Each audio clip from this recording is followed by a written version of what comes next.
Something a little different this week. I'm going to talk about my life. 34 years old this month, and I lived for 32 years as an autistic man without realising.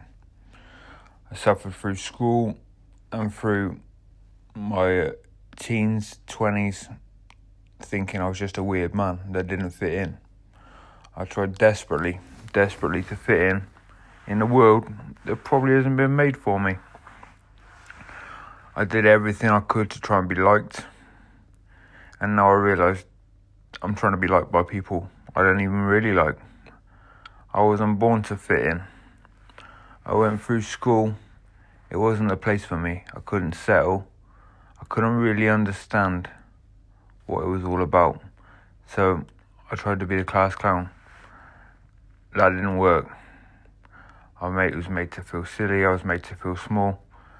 I didn't get the day-to-day life of what school was meant to be. So I became the naughty kid, and that didn't make things any better. It made things worse in truth. And daily, punishment.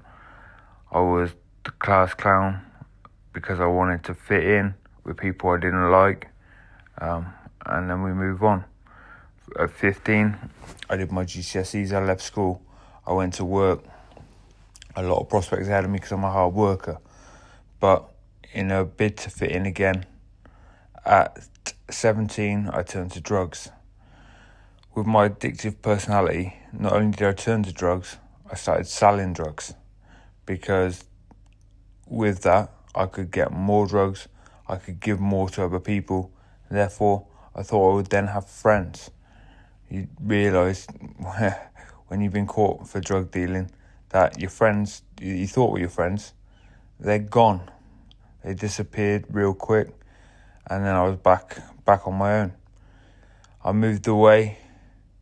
I lived with a policeman for a while to try and get back on the straight and narrow, which it didn't really work either because, again, I lived a lie. I lived a weird existence, really. I ended up leaving there, and the drugs then became drink. It was all a mask, just trying to mask how I felt internally because I didn't understand myself. So I would drink myself to sleep. I would get up. I would go through my day, go to work, drink myself to sleep, and so on and so forth. I did this for 3 years before I finally found boxing. The saviour. I didn't realise it was going to be the saviour at the time.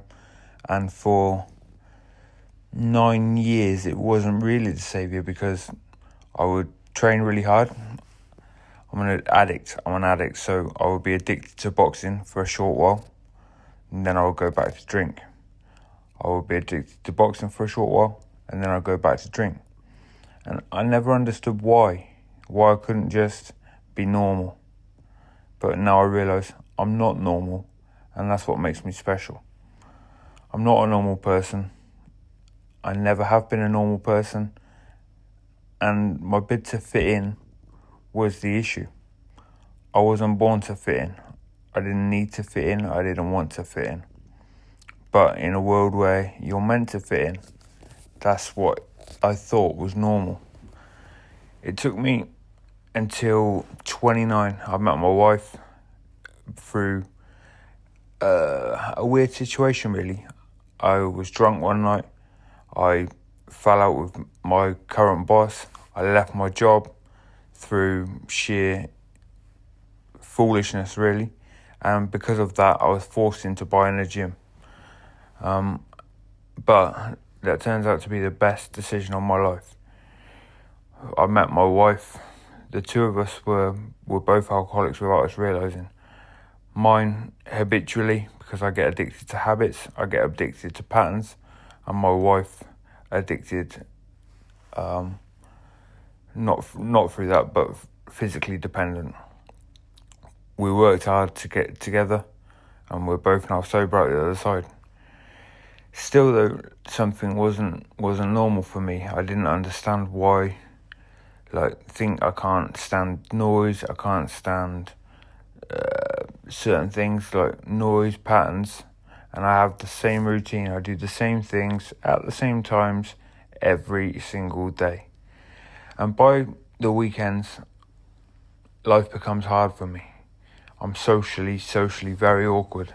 And I thought I'm just a miserable human being. And that is who I am. But 3 years in, I spoke to a therapist. I spoke to a lot of therapists over the time.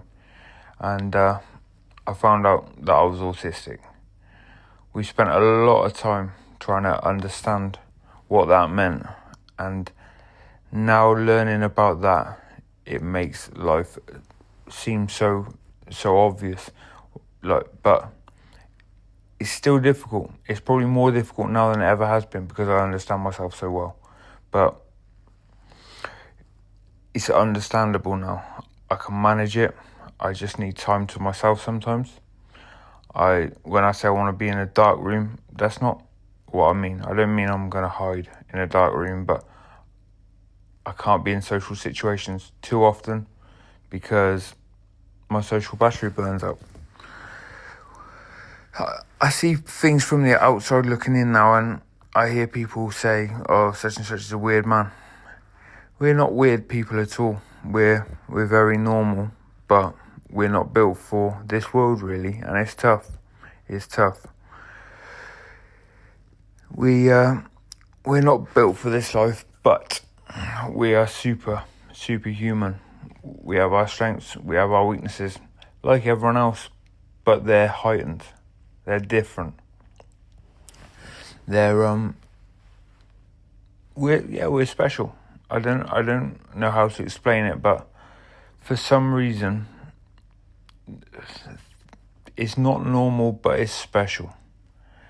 The things I suffer or struggle with, I don't suffer, I struggle with, are, from the outside looking in, simple things. I don't like social situations. I will avoid somebody in the shop unless I know they're coming. I can't say compliments. I overthink the simple things. But on the other side of things, I can make anything happen. I believe in myself to a weird degree that I know that whatever I set my mind to will get done. And out of stubbornness, I'm in it for the long haul. I'm going to see it through regardless. So whether that be good or bad, I'm going to see it through. Thankfully, my life is good now. And everything that I set my mind to is with positive attitude. I'm going to make life better for other people. I'm going to make my life better for myself. I'm going to make my life good for my wife. But there is always the thing that I will give and I will give and I will give. But at certain points, the battery runs dry. And it takes me a while to recalibrate, to reassess my situation and come back from the social burnout. But we're managing it. And I think the more it's spoken about, the more people that understand autism, the easier it will become for people in the next generation. And that is my goal now. I will put myself out there to be known, to be seen, to be heard, to make life better for maybe one other person that is going to struggle like I did at school, struggle like I did for the early part of life. I don't want to see people do drink. I don't want to see people do drugs to try and hide away from the special human being that they are, because they think that they're weird, because they're made to feel like they're not normal, because we're not built for the society of today. But that's okay. That's okay. I'm going to use my platform, which is very small, but I'm going to use my platform as best I can to raise awareness for the people that will come after me and the people that are still older than me. I spoke to somebody today about her brother who's struggling, and they just think you're weird, but life is not like that. People are not weird. We're just different. And it's okay to be different. You don't need to fit in. You don't need to be liked. You're liked by the people that you need to be liked by. You're loved by the people that you need to be loved by.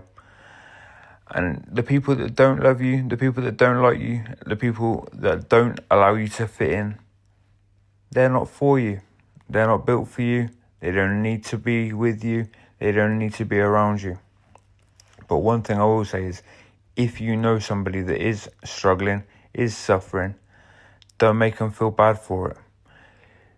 You can't begin to understand what's going through their mind, their understanding of the world, because nobody wants to live in a world where they don't feel like they fit in. Nobody wants to live in a world where they're made to feel odd for the way that they are. Nobody looks at a gay man, a straight man, and says they're weird because they don't conform to what the other people are doing. It's just accepted as, that's how they were born, that's how they were born. So why look at an autistic man and think that he's weird because he doesn't want to be in a social situation, because noise is unbearable for him, because sensory things are unbearable for him? Why not take their word for it? Why not understand them for who they are, rather than trying to fit them in the box that you believe that they should fit in? We're all different. We're all different. Nobody is the same. Nobody's the same to look at, so nobody is the same to understand. Nobody's mind is the same. So we need to start understanding that more and more to make life a better place for people. It's a weird situation, but if you were to just take people's word for how they say they feel, rather than how you think they feel or how you think they should feel, life would be a lot easier for them. Just take a moment. Put yourself in their shoes. If they say it's unbearable, it is. Just because it's not for you doesn't mean it's not for them. We're all special in our own way. And although you may not understand it, the reason why they're special, they are. We're all built differently. We will never be understood by each other.